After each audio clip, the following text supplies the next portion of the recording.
फिजिक्सचा syllabus चालू करण्या अगोदर आपण लॉगॅरिथमिक टेबलचा यूज प्रॉब्लेम सॉल्व करण्यासाठी कसा करायचा ते पाहू.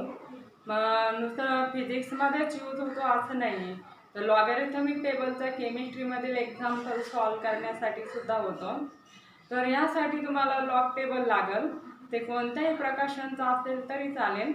आणि नवीन नसेल तर शेजारी 12वी झालेले किंवा 12वीला असणाऱ्या मुलांकडे लॉग टेबल असेल तर ते तुम्ही काही दिवस म्हणजे 8-10 दिवस घेऊ शकता यूज करण्यासाठी. आणि आपण पाहू logarithm. What is a logarithm? It is the another method of writing index number. Index number लिहिण्याची अनदर मेथड आहे. For example here a⁻x it is equal to n. लॉगची definition a⁻x equal to n असेल तर logarithm form मध्ये काय लिहितात?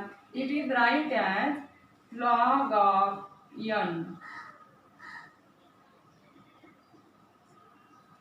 Read कसं करायचं? log of n to the base a is x.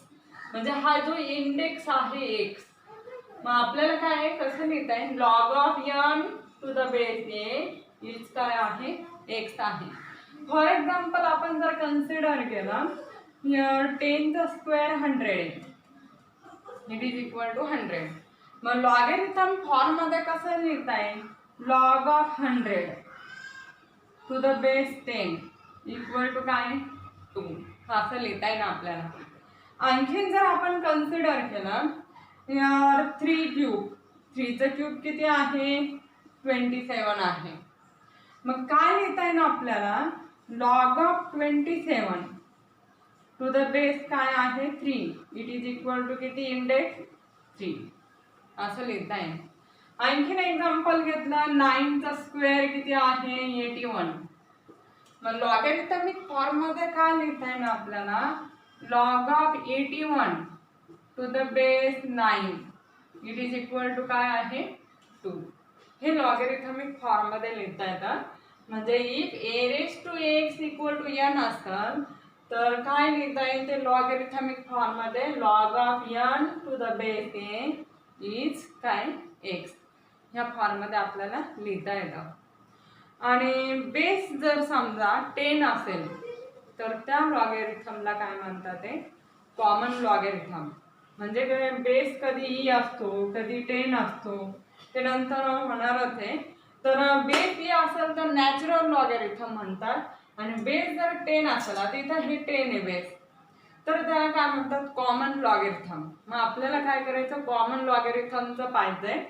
मग लॉगॅरिथम आता 2 पार्ट मध्ये काय करतात? ते डिव्हाइड करतात. 2 पार्ट मध्ये डिव्हाइड केला जातो. मग इंटिग्रल पार्ट आणि एक डेसिमल फ्रॅक्शनच्या फॉर्म मध्ये, म्हणजे डेसिमल पार्ट. मग इंटिग्रल पार्टला काय म्हणतात? ते characteristic. Common logarithm is divided into 2 part.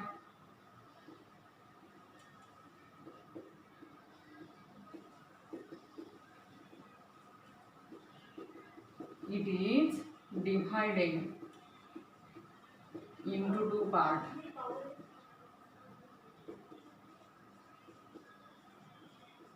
दोन पार्ट्स मध्ये काय करतात? ते डिव्हाइड केलं जातं. म्हणजेच मग लॉगॅरिथम ऑफ नंबर,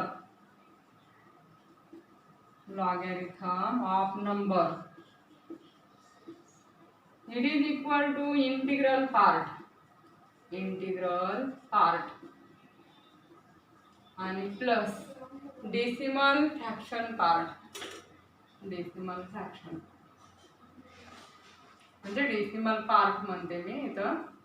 मग इंटिग्रल पार्टला काय म्हणतात? ते कॅरेक्टरिस्टिक. कॅरेक्टरिस्टिक. आणि डेसिमल पार्टला काय म्हणतात? ते मॅन्टिसा.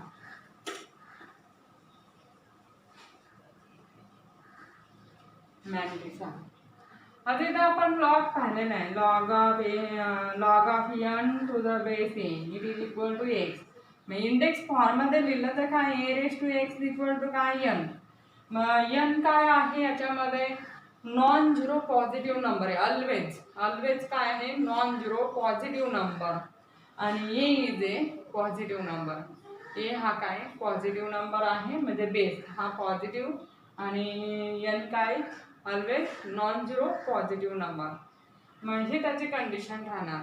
आता लॉगॅरिथम काय, it consist of characteristic plus mantissa. म्हणजे दोन पार्टमध्ये काय केलेलं आहे, डिव्हाइड केलेलं आहे. कॅरेक्टरिस्टिक्स म्हणजे इंटिग्रल पार्ट आहे आणि मॅन्टिसा म्हणजे काय डेसिमल पार्ट आहे. मग आता आपण अगोदर काय करू, कॅरेक्टरिस्टिक कशी फाइंड आउट करतात नंबरची ते पाहू. तर कॅरेक्टरिस्टिक ऑफ ए नंबर, ती characteristic may be negative, may be positive और इट मे बी झिरो. मग कोणताही निगेटिव्ह, पॉझिटिव्ह और झिरो असे असेल आणि मॅन्टिसा ऑलवेज का असतो, पॉझिटिव्ह असतो. मग कॅरेक्टरिस्टिक्सचं पाहू आपण. तर त्याच्यामध्ये काय, characteristic for number greater than और इक्वल टू 1. 1 पेक्षा ग्रेटर असलेला नंबर किंवा इक्वल टू 1 असेल तर अशा नंबरची कॅरेक्टरिस्टिक कशी फाइंड आउट करतात, तर काय करतात ते इंटिग्रल पार्ट मधील काय करायचे, नंबर ऑफ डिजिट काउंट करायचे आणि त्यातून काय करायचं, 1 सबट्रॅक्ट करायचा. 1 सबट्रॅक्ट केला जातो, मग कॅरेक्टरिस्टिक्स मिळणार आपल्याला. म्हणजे इथं आपण काय करू, हा नंबर एन कन्सिडर केलेला आहे. Number of digits in the integral part कशाने डिनोट केलेला आहे, डी ने डिनोट केलेला आहे. आणि कॅरेक्टरिस्टिक्स मग सी ने डिनोट करू आपण. सी इक्वल टू काय, डी मायनस 1. कारण इंटिग्रल पार्ट मध्ये नंबर ऑफ डिजिट काउंट करायचे, किती डिजिट आहेत ते, आणि जेवढे डिजिट येतील त्यातून काय करायचा, 1 सबट्रॅक्ट करायचा. मग फॉर एक्झाम्पल आता पाहू, हा नंबर दिलेला आहे आपल्याला 5274.9 असं दिलेलं आहे. इंटिग्रल पार्ट हा आहे त्याचा. मी इंटिग्रल पार्ट मध्ये आपण डिजिट काउंट करू. 1 2 3 4. किती डिजिट आहे, 4 डिजिट आहे. मग कॅरेक्टरिस्टिक किती म्हणणार, 4 मायनस 1. 4 मायनस 1 किती येणार, मग 3 एवढी काय राहणार आहे कॅरेक्टरिस्टिक राहील. नंतर आता सेकंड एक्झाम्पल पाहू आपण. हे 125.7. तर नंबर ऑफ हा इंटिग्रल पार्ट झाला त्याचा. मग याच्यामध्ये नंबर ऑफ डिजिट किती आहेत ते काउंट करायचं. 1 2 3. 3 डिजिट आहे, मग 3 आलं. आणि कॅरेक्टरिस्टिक किती होणार ह्या नंबरची, 3 मधून 1 सबट्रॅक्ट करायचा. 3 मायनस 1 तर किती कॅरेक्टरिस्टिक येते, 2 एवढी काय येते कॅरेक्टरिस्टिक येते. आता थर्ड एक्झाम्पल पाहू आपण. थर्ड एक्झाम्पल काय आहे, 11.5. हा इंटिग्रल पार्ट आहे, म्हणजे डेसिमल पॉईंटचे काय लेफ्ट साइडचे डिजिट काय करायचे, काउंट करायचे. मग किती डिजिट आहे, 1 आणि 2 एवढे काय आहे, 2 डिजिट आहे त्यात. मग ह्या नंबरची कॅरेक्टरिस्टिक किती होणार, 2 minus 1 it is equal to काय आहे 1 येणार. 1 एवढी काय होईल कॅरेक्टरिस्टिक होईल. नंतर जाता 7.9 आहे. 7.9 हा नंबर आहे, मग डेसिमल पॉईंटच्या लेफ्ट साइडला, म्हणजे इंटिग्रल पार्ट किती आहे इथं, हा इंटिग्रल पार्ट आहे आणि किती डिजिट आहे 1. म्हणजे 7 हा डिजिट आहे आणि किती आहे 1 हा डिजिट आहे. 1 डिजिट आहे, मग कॅरेक्टरिस्टिक किती होणार, 1 मायनस 1 म्हणजे किती कॅरेक्टरिस्टिक होणार आहे, 0 होणार. आता पुढचं आहे 5 नंबरचं एक्झाम्पल. तर 5 नंबर मध्ये काय 1.00 म्हणजे 1 दिलेलं आहे आपल्याला.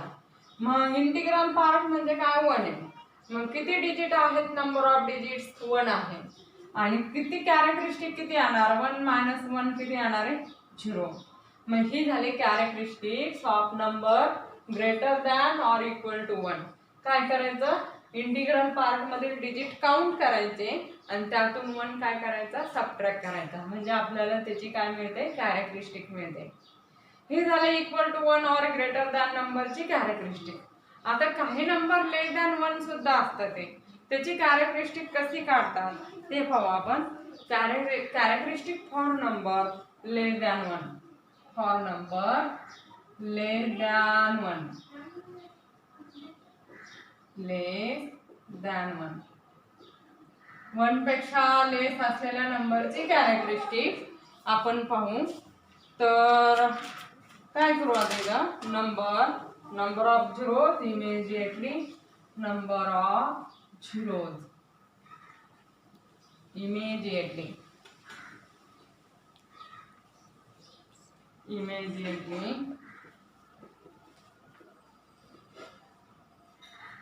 immediately after decimal point म्हणजे डेसिमल पॉइंट नंतर येणारे लगेच नंबर ऑफ झिरोज काउंट करायचे.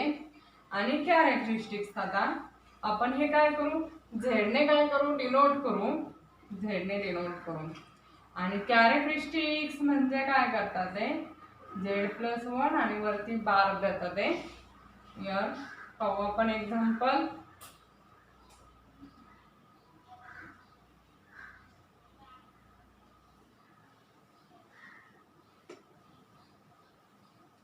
फॉर एक्झाम्पल कन्सिडर करू. फर्स्ट एक्झाम्पल 0.00345 लेस दॅन 1 आहे हा नंबर. सेकंड एक्झाम्पल 0.0005008 आणि थर्ड एक्झाम्पल 0.4782 हे कन्सिडर करू आपण. तर आता काय आहे, ह्या नंबरची कॅरेक्टरिस्टिक काढायची आपल्याला. लेस दॅन 1 असेल तर मग डेसिमल पॉइंट नंतर येणारे राईट साईडला जेवढे काय झिरो आहेत ते काउंट करायचे. आणि त्या झिरोमध्ये काय करायचं, जेवढे झिरो आहेत त्याच्यामध्ये 1 ॲड करायचा आणि त्याच्यावरती काय बार द्यायचा. याला बार म्हणतात.